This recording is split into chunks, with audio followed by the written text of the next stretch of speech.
There are bad political interviews, and then there are complete disasters, and what you're about to watch is honestly unbelievable. Now, I've covered Donald Trump's faith advisor, Pastor Mark Burns, before, but this may be the most disrespectful exchange I've ever seen from him. During this heated debate, he throws insults at the UK, the monarchy, and even the British Prime Minister, while the host becomes visibly more frustrated by the second. Before we dive in, comment where you're watching from, and don't forget to like and subscribe so you don't miss the next one. Because by the end of this interview, the host has completely had enough and abruptly hangs up on him live on air. Let's get into it. Well, again, it's already clear that, and I don't think the UK is great. Again, I think the people are great of the UK, but I think you're going into a very dangerous direction. And I think many in America believe that. But the reality of it is, UK has always been our greatest and oldest ally. And it is important that, we share so many of the same messaging. Naturally, your prime minister and even your king have done some things that has been very challenging to us Americans in regards to the direction that you're taking your country. But the reality of it is, this was a good day to continue to build upon our previous strong relationships. And yes, some of the things the king said, I believe, were unnecessary. And that he really needs to, again, stick to kissing babies and also being the head of the Christian church. I remind him. I'm sorry. Don't be so insulting to the king. He made a very, very thoughtful speech there with some important messages, particularly around our collective security. And you resort to an insult about he should stick to kissing babies. Grow up. I think you confused my statement, and I'm sorry you may be a little slow in what I'm saying. I'll speak slower so you can understand, because what I said was not an insult at all. I think, again, I made it very clear that this was a great day for Great Britain and for the United States. I think this is a beautiful thing. It's an honor that His Majesty took time out of his schedule to come to the United States of America. It's a beautiful thing, and I think that this is the kind of the unity that we need to continue to build on.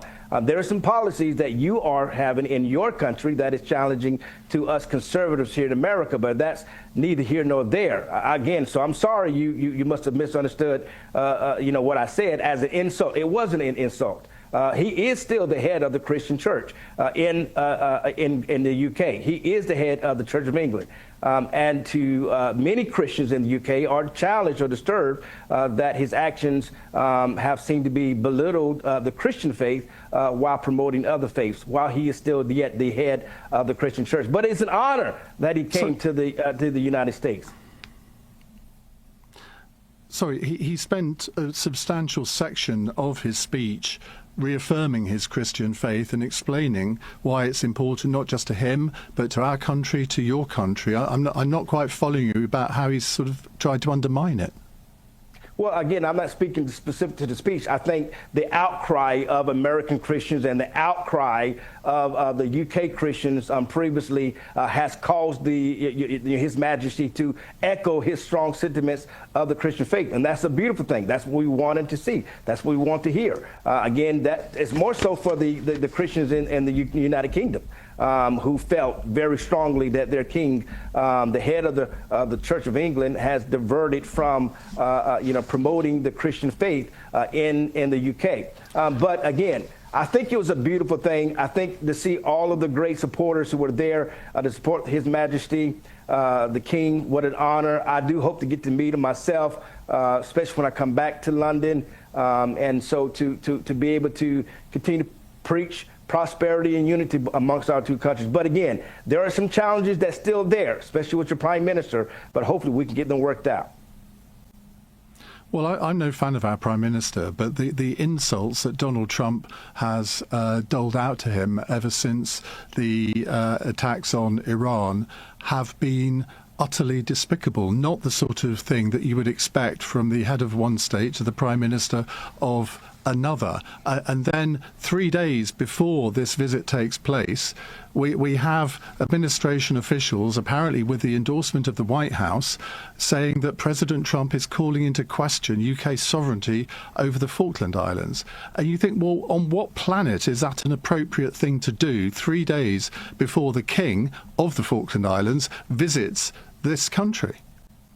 Well, I think the real question should be asked is, what planet do you live on to where the United States' greatest ally, the UK, refused to support the United States of America's positioning to open up the Strait of Hormuz and to support UK? It is you who need the oil, not the United States of America. It is you who need to make sure that that strait is open. But yet we are risking our soldiers. We are helping the millions upon millions of Iranians who are thanking President Trump for coming to their rescue and removing that evil regime. Even right now, and I spoke to the president a couple of days ago about Iran, and even now, the very fact that their leadership is all in chaos just shows once again why it was good that Donald Trump, President Trump, acted upon that. So it's challenging when the UK refused to send naval support. It's challenging, and again, what planet you living on when our greatest ally refused to help us when we needed them. But yet, trust me, when it comes time for the UK to need us, the United States of America will be there. The fact is that Britain has come to America's aid on many occasions in the past. President Trump didn't even seem to know that we did after 9/11 on Afghanistan.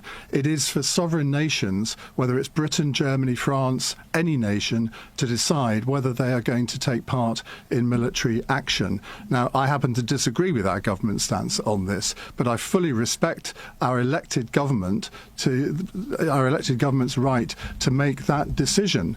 And Sure. I mean, as you well know, there have been occasions when America has done things which haven't been to the advantage of our country. But these alliances, they are formed over decades, not temporary sort of years, and they have to endure if our collective security is to endure. But that doesn't mean to say that when Donald Trump says jump, we just say how high. International relations don't work like that. Well, you're speaking about the Trump deranged syndrome that you clearly have, and many of those in the UK have. We're not talking about Donald Trump. We're talking about the government of the United States of America. President Trump is the elected commander-in-chief. But the government of the United States of America. Absolutely, I fully recognize that. So you're talking about Donald Trump, and you're talking about his personality. You never met the man, but you're talking about his personality. I haven't mentioned his personality. He says how high. That's a Trump deranged syndrome mentality. We're talking about the security of our two great nations, and the reality of it is, you are part of NATO, and so when the United States, who is a member of NATO, needs or requesting help, you should in return an organization which President Trump consistently undermines at the hands of the evil regime. And thanks to President Trump, they are now in a leadership situation to where things are falling apart internally in their own nation, and that gives an opportunity for democracy and the beautiful people of Iran to rise to the situation. It's the same regime. The regime, the personalities. If it was the same regime, their Navy would still be existing. Their Navy doesn't exist. If it was the same regime, their Air Force would exist. Their Air Force does not exist. If it's the same regime, the same Iranians are now saying, we want the Strait of Hormuz to be opened up, but we have an internal leadership issue. That was not the same under the former Ayatollah. No, he's been eliminated. And all of the generals have been eliminated thanks to President Donald Trump. And remember, I don't understand the real question we should be asking: why does the UK love Iranians being killed by this evil regime? Why aren't you stepping up and helping the beautiful people of Iran who wants to be free? Why are you so in hatred of Donald Trump so much that you would allow Iranians to die at the hands of an evil Islamic and not step up the plate in the system? For somebody who says he's a pastor, you don't have a very Christian attitude to people in debate, do you? I think we'll end it there. Thank you very much indeed. No, enough. We've heard enough derangement, to use the word that he used there.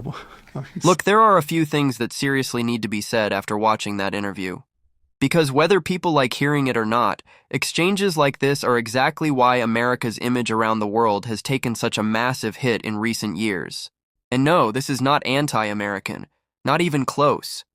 This is about the kind of political culture being pushed by people like Pastor Mark Burns. Individuals so obsessed with defending Donald Trump that common sense completely disappears from the conversation. What really stood out to me was the sheer arrogance of it all. The Strait of Hormuz was already open before any of this escalation happened. The UK was not part of the decision-making process. NATO was not consulted in the way Burns tries to imply. Yet somehow, after tensions explode, America's allies are suddenly expected to clean up the fallout and blindly fall in line. That's not how alliances work. NATO is a defensive alliance. That matters. When America was attacked after 9/11, Britain stood beside the United States. British soldiers fought and died alongside American troops in Afghanistan. And yet Donald Trump has repeatedly downplayed those sacrifices over the years, which many people in the UK understandably found deeply disrespectful. So hearing Burns lecture Britain about loyalty while dismissing legitimate concerns just came across as unbelievably tone-deaf. And honestly, the biggest contradiction here is the moral posturing. Burns presents himself as a pastor, a man of faith, someone supposedly guided by Christian values. But the tone throughout this interview was aggressive, insulting, and openly dismissive of anyone who disagreed with him. You can support Trump politically if you want. That's your right. But wrapping every political argument in religion while speaking with that level of hostility is exactly why so many people have become cynical about political Christianity in the first place. Then there's the claim that Trump somehow deeply cares about the Iranian people. But people remember the rhetoric. People remember the threats. You cannot spend years using inflammatory language and then suddenly position yourself as a humanitarian savior without people questioning the contradiction. And that's why this interview completely fell apart by the end. Ian Dale clearly reached a point where enough was enough. You could hear the frustration in his voice. The interruptions, the accusations, the constant twisting of criticism into Trump derangement syndrome. Eventually, the conversation stopped being a debate and turned into pure chaos. Honestly, even if you disagree with Ian Dale politically, I think most people watching understood why he finally cut the interview short. Because at some point, a discussion stops being productive when one side refuses to engage in good faith. But let me know what you think down below. Was the host right to shut the interview down? Or do you think Pastor Mark Burns was justified in what he said? If you enjoyed the video, hit like, subscribe, turn on notifications, and I'll see you in the next one.